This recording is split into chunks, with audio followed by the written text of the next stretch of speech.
wabarakatuh. Waalaikumsalam warahmatullahi wabarakatuh. Baik anak-anakku sekalian, bagaimana kabarnya hari ini? Alhamdulillah, luar biasa. Allahu Akbar. Baik ya, alhamdulillah. Baik anak-anakku sekalian, kita bertemu lagi di pembelajaran Bapak seperti biasa pada mata pelajaran coding dan kecerdasan artifisial atau pemrograman dan kecerdasan buatan AI kalau bahasa Indonesia ya, kita tahunya AI. Nah, baik sebelum kita lanjut ke pembahasan sebelumnya, kita cek dulu berapa orang yang tidak hadir. Sekitar 6 orang ya. Baik, yang tidak hadir ini sudah tahu tadi wali kelasnya. Ada yang sakit lama, kalau ada yang sakit lama silakan dijenguk saja ya. Baik, nanti dicatat sebagai daftar. Oke, baik anak-anakku sekalian. Sekarang kita akan melanjutkan ke materi berikutnya. Bukan materi berikutnya juga sih, karena ini pertemuan pertama tentang materi coding ini.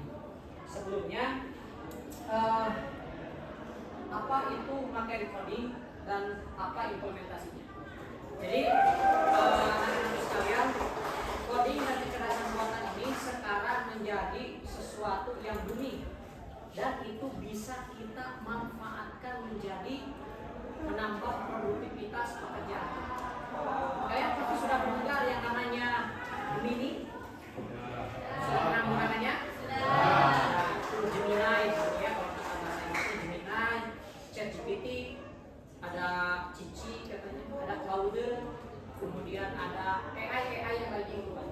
Nah, di sini Bapak akan memberikan sebuah pengantar yang nantinya kita akan berlanjut kepada bagaimana untuk memanfaatkan AI ini menjadi sebuah tools atau alat yang berguna.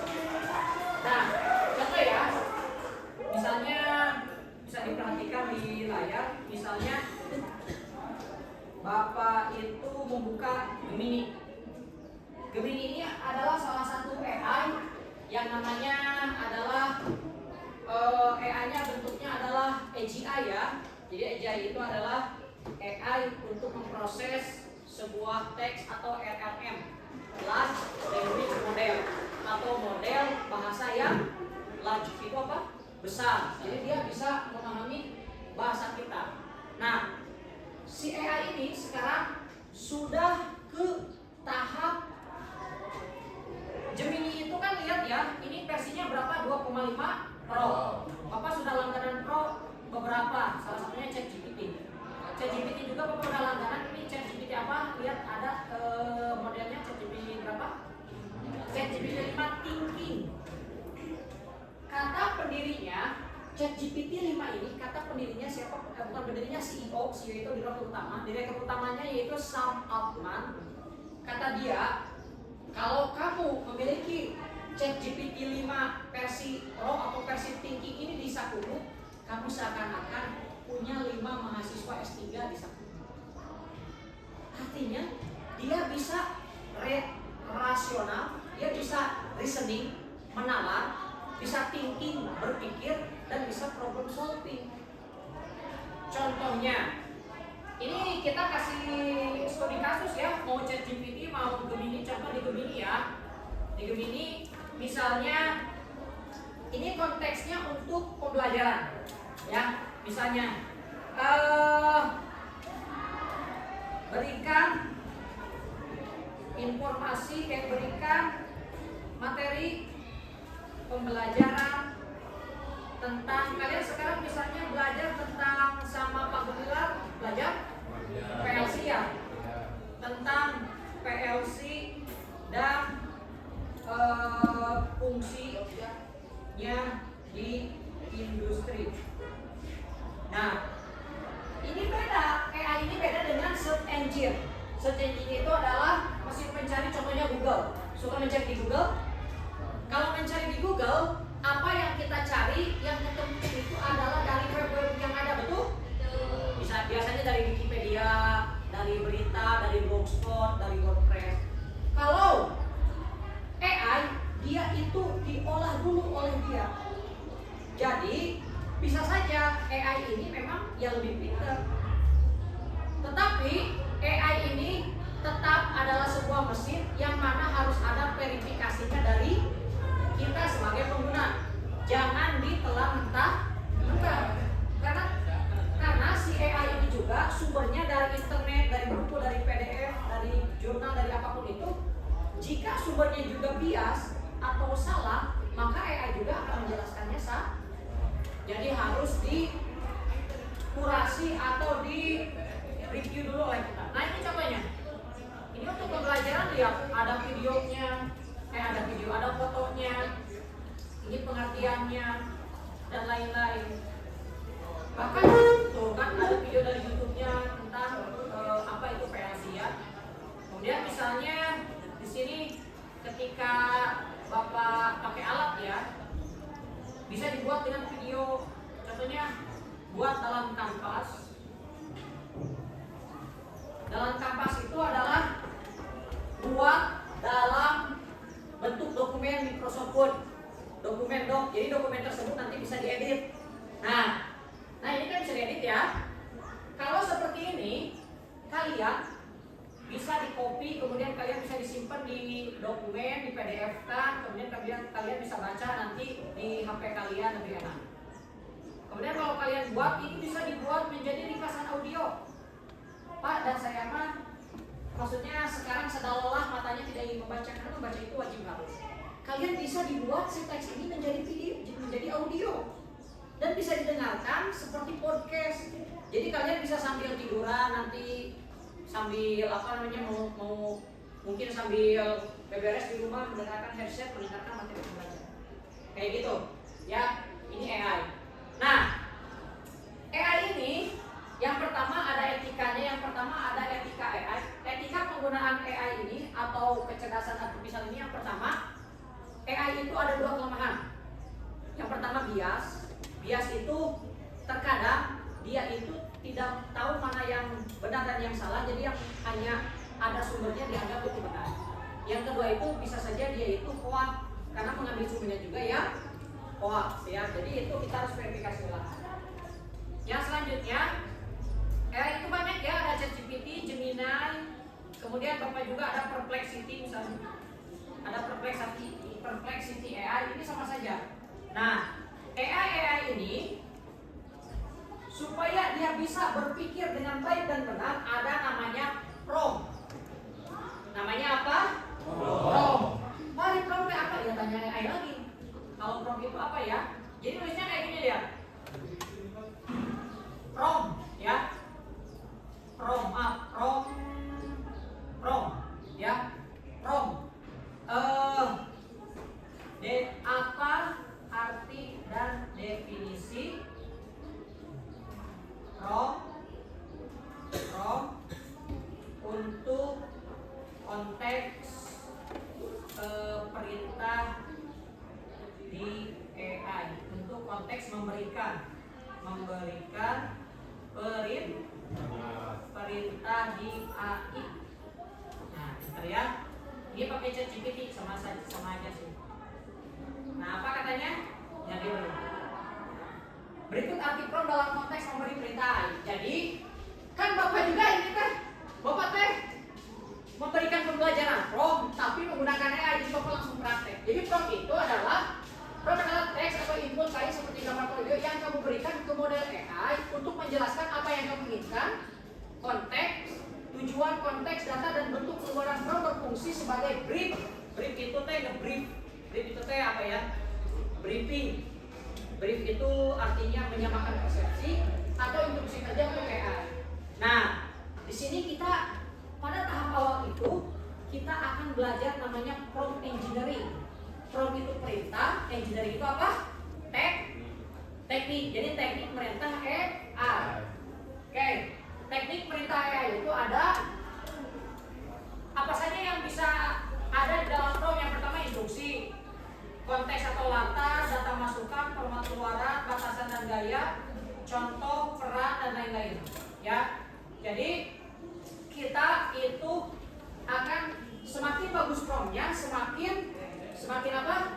Semakin AI itu akan memahami. Jadi contohnya kalau kalian pas saya punya tugas, gak apa-apa kalau tugas untuk dijadikan pelajaran gak apa-apa ya.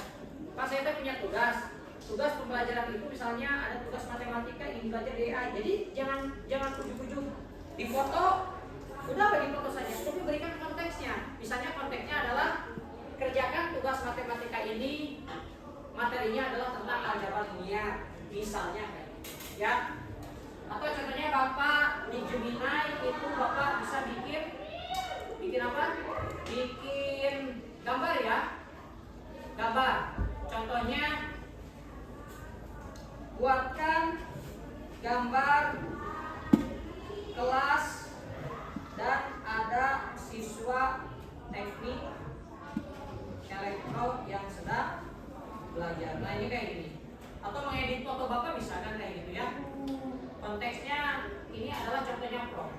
Jadi sebenarnya prompt itu kalau sekarang si AI ini juga udah canggih. Jadi kalian juga promptnya itu dengan bahasa manusia kalian bisa memahami untuk AI ini. Contoh ya Bapak Eka ini bikin video gimana hasilnya. Ini adalah jadi salah satu yang kita harus pahami adalah tentang prompt ini adalah ketika menggunakan AI yang pertama harus bijak, yang kedua adalah buat prompt yang sebaik dan sepaham mungkin. Jangan sampai tiba-tiba berikan saja perintah, tapi berikan konteks. Contohnya konteksnya kalau mau ingin membahas soal matematika ya berikan konteksnya tentang matematika. Ini contoh ya. Ini kalau dikasih foto Bapak, itunya si gurunya akan seperti Bapak. Contohnya Bapak akan lihat di sini nih. Soal matematika masuk perguruan tinggi ya misalnya ya. Perguruan tinggi. Kita coba pecahkan dengan AI. Nah, ini misalnya. Kalian ini bisa dijadikan pembelajaran. Nih contohnya ini. Nah, coba ya. Kita screenshot. Ini contoh konteks ya.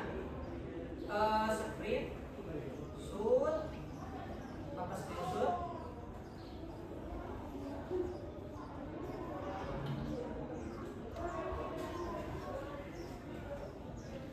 Dengan jawaban.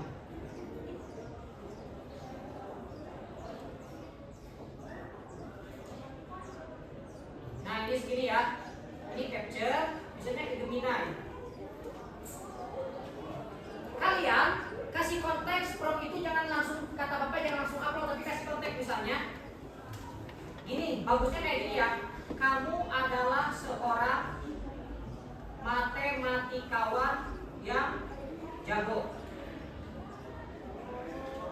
Kerjakan soal matematika berikut ini. Kemudian uploadkan fotonya. Nah ini fotonya. Kalian ingin caranya dengan detail, jabarkan dan rincikan caranya dengan detail dan dapat dipahami oleh siswa SMK. Misalnya kayak gini. Jadi jangan langsung tiba-tiba. Oke, kita lihat bagaimana AI mengerjakan. Jadi pembelajaran hari ini kita akan belajar memahami prompt. Tapi kalian juga kan pernah membuat aplikasi memerintahkan AI, pernah menggunakan AI? Kira-kira menurut kalian sudah promptnya itu sudah dimasukkan konteksnya atau suka tiba-tiba? Ya, gak apa-apa karena ini belajar. Jadi ini pakainya sekarang pakai konteks. Nah ini dikerjakan sama si AI-nya ya. Ya. Tentu mari kita pecahkan soal ini bersama-sama ya. Bapak. Nah, sebenarnya itu sederhana. Ini dia menjabarkan langkah 1. Tuh, akhirnya kan dia lebih paham, lebih rinci karena kita ingin dia rinci ya. Kuantitas P, plus depan, kuartal, langkah 2 menggunakan hasil P, langkah 4 gunakan informasi. Kesimpulan karena lapangan yang lebih besar, jadi jawaban yang benar adalah 2P lebih kecil daripada I. Coba kita cek di soalnya, betul tidak jawabannya? Jawabannya B, katanya betul tidak? B itu 2 ini ya maksudnya B. Sama tidak dengan AI? Sama ya, jawabannya adalah nih, P lebih kecil daripada. Nah itu AI untuk pembelajaran.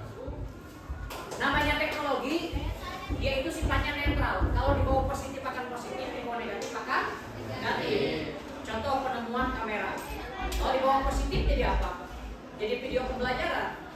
Kalau di bawah negatif jadi apa? Video porno, betul? Video kekerasan. Kameranya salah tidak? Tidak, karena kamera itu bersifat netral. AI ini juga kalau di bawah negatif akan jadi negatif. Contoh, cara membobol password. Kalau tujuannya untuk kriminal ya jadi kriminal, tapi kalau tujuannya untuk tujuannya untuk preventif atau menjaga keamanan ya. Baik, sampai di sini ada yang ingin ditanyakan tentang bagaimana memahami AI dan membuat prompt di AI. Ada yang ditanyakan? Paham semuanya? Oke, baik. Kalau sudah paham,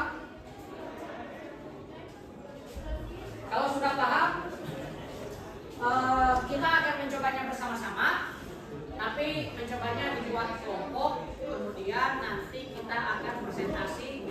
Contohnya menanyakan sesuatu tentang pembelajaran. Ya, bisa?